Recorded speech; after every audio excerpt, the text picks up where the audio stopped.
Being a homemaker in the first century is so much different than it used to be.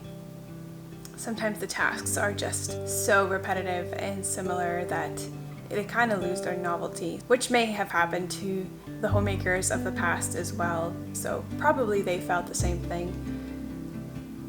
And what I'm doing to stay inspired is spend a lot of time outside, which sounds odd for a homemaker, and we have our garden, which I'm super thankful for.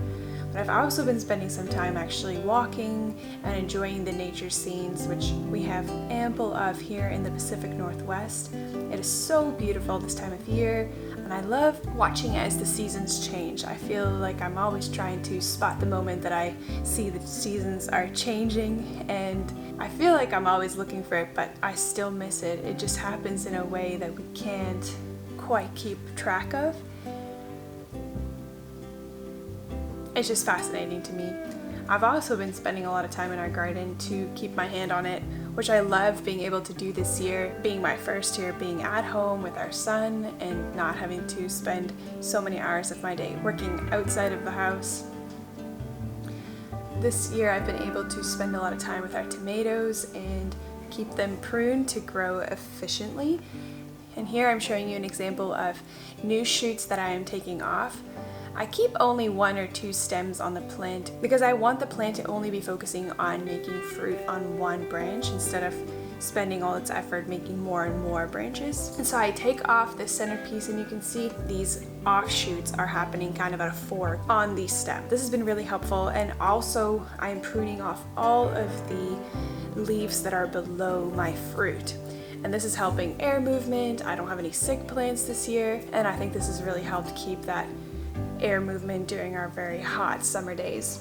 And so we're looking forward to a lot of tomatoes here pretty soon to make up some sauces for the winter.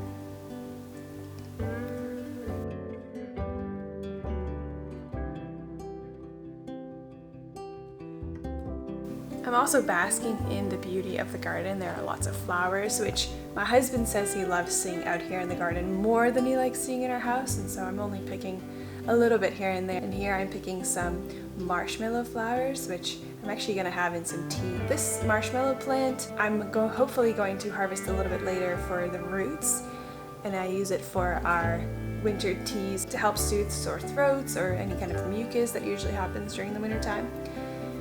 But right now I'm just going to trim these plants down because our garden is starting to look overgrown, and I like to keep it just a little bit more manageable as we get ready for planting fall crops. I picked some of these sweet peas, which I grew this year because my mom absolutely loves sweet peas.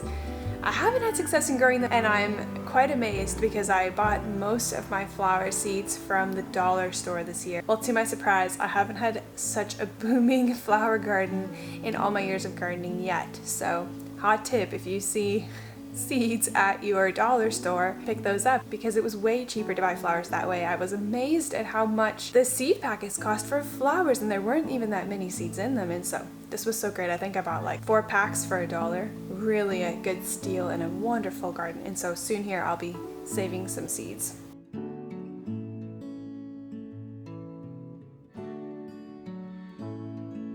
So I was saying that things that I do to keep homemaking inspiring is leaving the house a lot, and I think coming in contact with other people and the community really refreshes me in a way where I can come home and then be creative and inspired from those interactions. And one of my regular outings, well, maybe not that regular, sometimes I go every week, sometimes every other week. I'm trying to go much less, but I love going to grocery shop, and usually on the way I'll stop and pick up some eggs that we get here locally, and also at our farm stand to see what they have before I make it over to the grocery store. I go to a small all-natural grocery store, and they sell pretty well only organic produce and some packaged items that are all with pretty clean ingredients, so it's easy for me to shop there because I don't have to spend any effort looking through the ingredient lists. It's all fairly clean, and it's small enough that the staff all talk to each other and with their customers, and I've just grown to love them so much. And I've made a video before about how I grocery shop and how we can afford to buy organically even now on a one-income family, and sure, it is difficult and I really have to watch what I'm picking up. A way that we can buy organically is by really watching the prices. So they usually sell things in bags, or you can weigh them out by packing them individually. And I will look at how many items are, let's say, for example here, how many onions are bagged together, and look at the price for that, versus loading my own in and then weighing that on the scale and seeing how much that would be per pound. And some weeks it's cheaper to buy them packed individually, like I'm doing here, and some weeks it's cheaper to buy the bag that's already packed. And so here I'm going to buy the bag already packed since it's a little cheaper this week. The only thing you gotta watch out for is that there aren't any rotten items in the bags. Sometimes I think they pack them and it's harder for the staff to see anything in there that's kind of going past its due date, and they can't really separate it since it's already bagged. So just keep an eye on that if you are gonna grab something that is already bagged. But there's something about looking at all this food and the possibility of what it can be and the responsibility it is to turn this into delicious, good, lovely tasting food that inspires me being here. I think it's because I can look at all of this food and sort of imagine and plan in my head how they will be enjoyed by our family, and I just get real inspired looking at all of these things and also talking to the staff and seeing everyone else come to the store.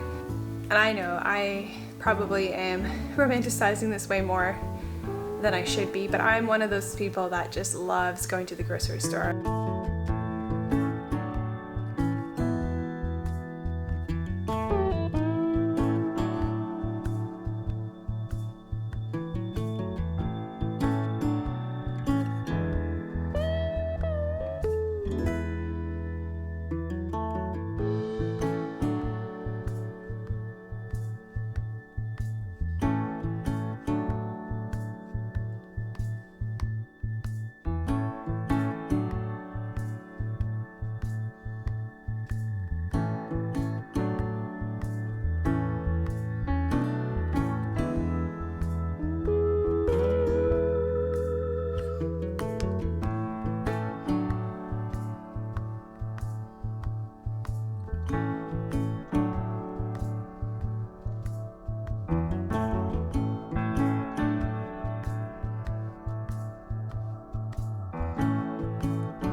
I have always wanted to make our own tortilla wraps.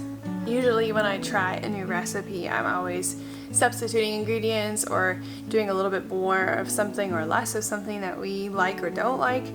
But I tried this recipe from Alexandra's Kitchen for sourdough flour tortillas, and it was perfect. I needed to make no changes. I made it another time and added a little bit of whole wheat flour in, and I didn't enjoy the taste as much, and they weren't as easy to wrap as wraps as the ones with totally white flour. And so this is a great recipe. I'll link it in the description box below for you if you also want to use it. I love wraps for burritos for this season because making a burrito with all kinds of odds and ends is really helpful in the summer season for quick meals, because I find we usually have some meat left over. We've got onions usually. I can easily open a can of beans. It's so quick to cook up a pot of rice, shred some cheese, there's ample tomatoes, and so it's so easy to very quickly whip together these ingredients to make such tasty dinners for very busy summers where I don't really want to be spending all this time cooking. I'd rather be outside. And so we're eating a lot of burritos these days, and I made a whole bunch of these wraps. I also love that they're made with sourdough, and you can use discard or actively fed sourdough, which is really great because there isn't a bulk fermentation, but there is a little bit of fermentation, which helps the flour be a little bit more ready for your body to be consumed. So definitely a healthy alternative, and it's something I didn't have to buy from the grocery store that was so easy to make at home. Wraps is something I really like to buy from the grocery store, but I've noticed that it's one of those things that is a bit more expensive because it's packaged and it's pre-made. And I like keeping my eye on things like that because I like the challenge of making things ourselves. And so if there's something that I see is kind of on the pricier end, I do think, how can I maybe make this myself? We buy really big bags of flour in bulk, so the cost would be much less. Very clean ingredients, and just takes a little bit of my time.